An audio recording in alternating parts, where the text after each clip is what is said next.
hello again. I'm out at the Tacoma Waterfront again, down near Owen Beach, taking a walk. Taking a short walk here along the Puget Sound and looking for a place to set up and do a plein air painting.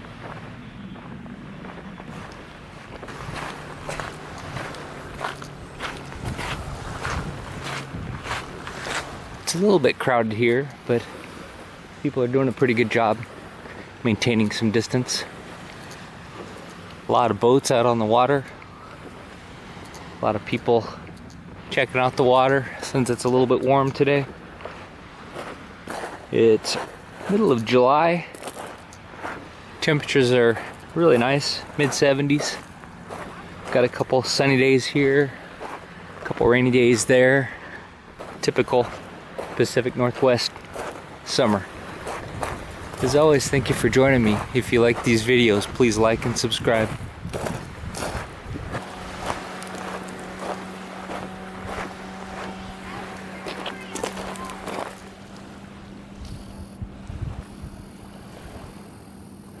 You can just see one of the famous Washington State ferries there, making its way across the Puget Sound to that island over there.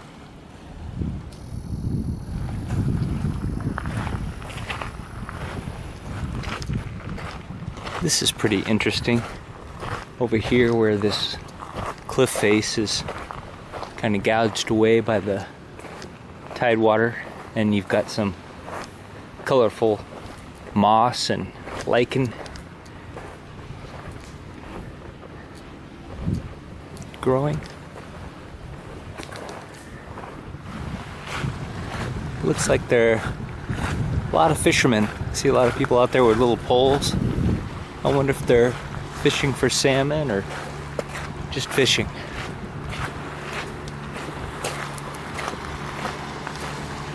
Oh, I see some seals in the water.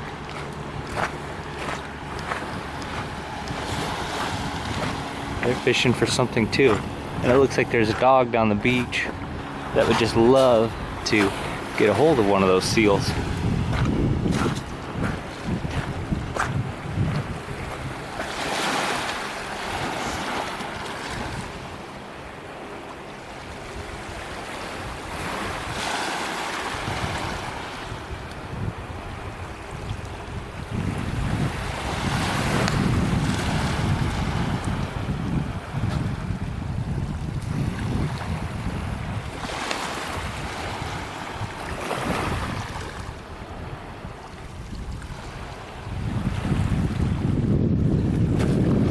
That's kind of a nice testament to how clean this water is becoming. Commencement Bay was really polluted for a lot of the 20th century, but there was a concerted community effort to clean it up, to stop the pollution entering the sound, and to take action to reintroduce good species. The water is usually so crystal clear here. People swim in it. I love seeing stories, hearing stories like that where a little bit of effort pays off and benefits everyone. Beautiful breeze blowing here. Beautiful sound of the waves. There's kind of a ripe, seaweedy smell to the air. It's not unpleasant, but it's strong. You can tell you're on ocean water. Smells like the Pacific Northwest coast to me, which is definitely a distinct thing. I've been to a few coasts around the country, around the world, and this really smells like home. It's hard to describe. It's just on the edge of being a bad fishy smell, but it's not bad. It's just strong, and it makes me want to get in the water even though it's cold.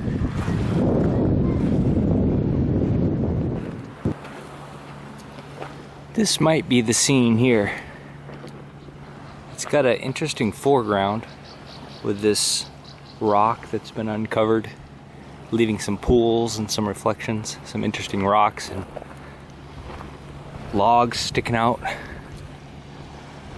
And I do like the way that little jut of land sticks out in front of the band of blue water behind. Got some pretty birds darting around.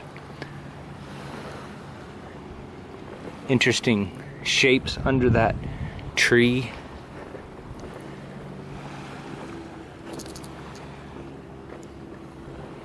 I'm going to keep walking a little bit, but I might come back for this. This might be the spot.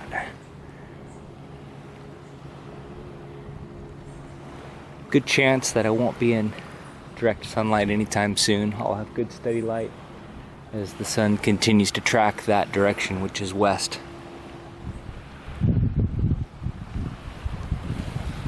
This is a pretty view as well, standing in the shadows.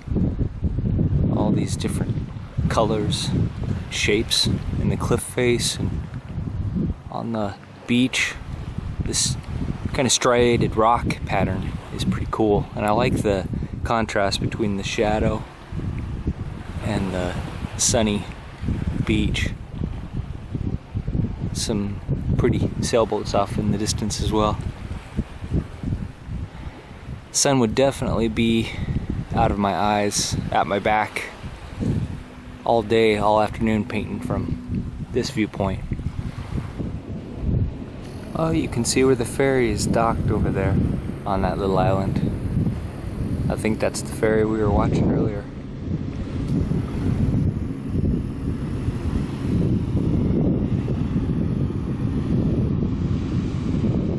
Well, here's a spot. I'm going to paint that tree with the backlight and the band of blue water behind it. So I'll get set up here. Here's the scene. I'll zoom in, something like that. Maybe even a little tighter. I'd like to catch the greens and yellows on that cliff face. Maybe a little bit of that shrub growing in the upper left-hand corner. And then that graphic looking old stump silhouetted against the blue water in the shadow of that tree. I'm going to go with a 9x12 panel today that I gessoed myself.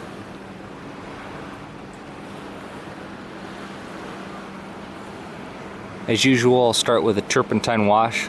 I'll scrub that in really quick, go as warm as I can and keep it pretty light. And then next I'll wipe away the whites, wipe away the lights, the lightest values, keeping some of the darks and maybe even adding to them as I wipe away the lightest values. Get kind of a value study and an overall tone. In this scene I'm seeing a lot of sap green, for sure. There's a lot of green. There's a lot of burnt sienna as well. So I think that'll be the main tone of the painting. Sap green and burnt sienna. And then I think when I add the blue of that water and a little bit of the blue of the sky, it'll really pop against that tone, against that background. We'll see what I can do. If a sailboat comes by, or if an interesting boat comes by, an interesting composition with a family, maybe like that father and daughter, that's nice. I may add them as well to the composition. It's a beautiful afternoon. I'm in a nice shady spot, relatively level spot. There's no mosquitoes to worry about here with this breeze from the ocean, I don't think. It's nice and cool in the shade. Yeah, I'm gonna take my time and have a good time this afternoon. I've got a few hours, I've got actually quite a few hours before the light's gonna change significantly. And not a cloud. Well, maybe a little tiny cloud. But not many clouds in the sky. As always, thank you for joining me. If you like these videos, please like and subscribe. Run through my palette real quick. Titanium white, cerulean blue, cobalt blue, ultramarine blue, sap green, burnt umber, burnt sienna, alizarin crimson permanent, cad red, cad yellow light, and yellow ochre. These are mostly Gamblin and Winsor & Newton colors, although a few of these I think are Rembrandt as well. I really like those three brands. Great paints. A lot of great paints out there. M. Graham & Co. is very good. Really affordable, high quality products. Starting with a Utrecht number 12 bristle brush. Nice brush, I've had it for years, really long lasting. I would guess it's about an inch wide.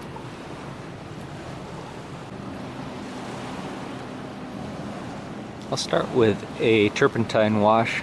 This is distilled artist turpentine. I get mine from Winsor & Newton. It's good stuff. Not quite as strong smelling as some of the other brands, and certainly better than the hardware store turpentine. But I still only use it when I'm outside or when I have really good ventilation, because the fumes can kind of make me feel nauseous. And I've heard that if you are overexposed to the solvents, the volatiles, you can develop an allergy to them or some kind of bad effects, and I really want to avoid that. I'll heavily dilute my paint with turpentine and just kind of scrub in tonal values.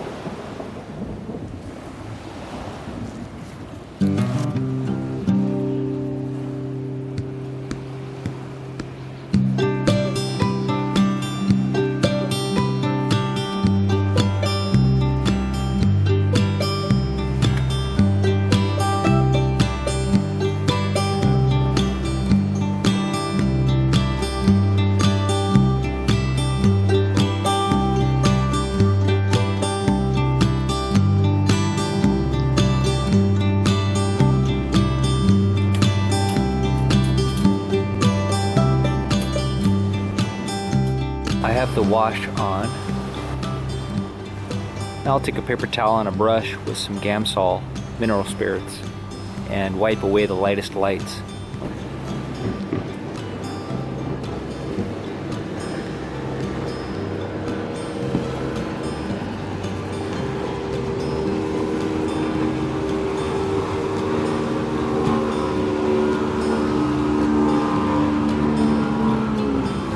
What I'm seeing is, in the scene I'm painting,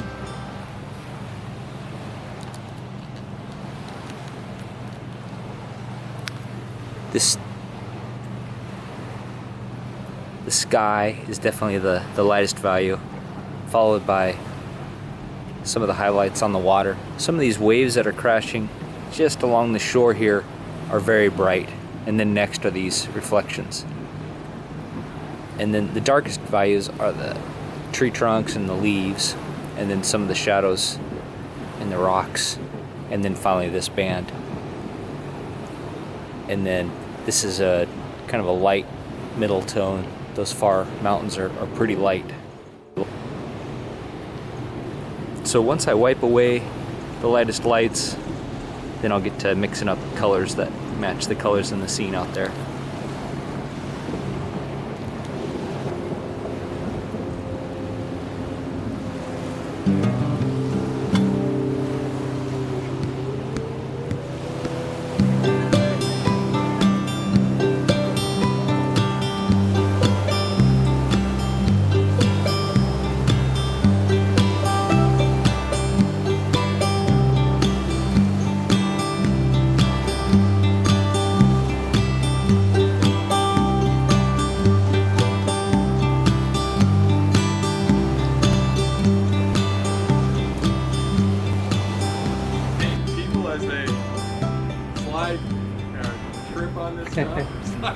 No, try not to embarrass people. Oh, okay. Oh man, that's nice. It's just getting started.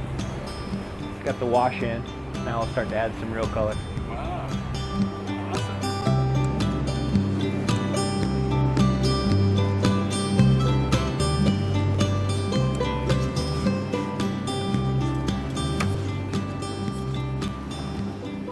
All right. Color matching is kind of difficult when you're in the shadow. So you can hold it up against the sky, and it's not reading well on this video, but I can see when I hold it up against the sky whether it's matching or not, and that's actually pretty close. Maybe a little dark. If I hold it against my panel or against the palette, I can have a better judge of the value.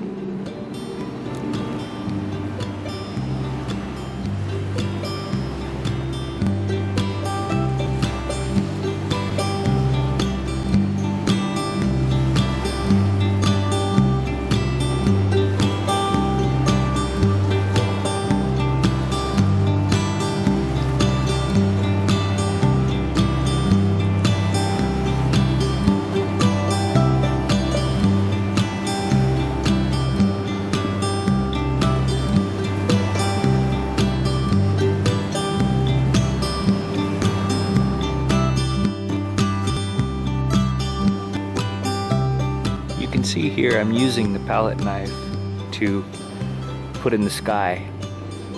I want a thick, consistent coat that's broken where it's coming through the leaves. That'll help me later as I add the leaves. It'll be thick and thin in spots, and that the leaf color will go down thick on the thin spots of the sky, if that makes sense.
What a pretty spot.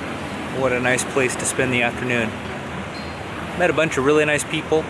That's always part of the fun, and get their reaction to my artwork. It's usually pretty positive, which is kind of a spirit lifter and makes me happy. And I sell a few paintings that way too. People want to purchase something from a nice memory. Places I usually go are pretty nice to be. So let me show you the finished painting.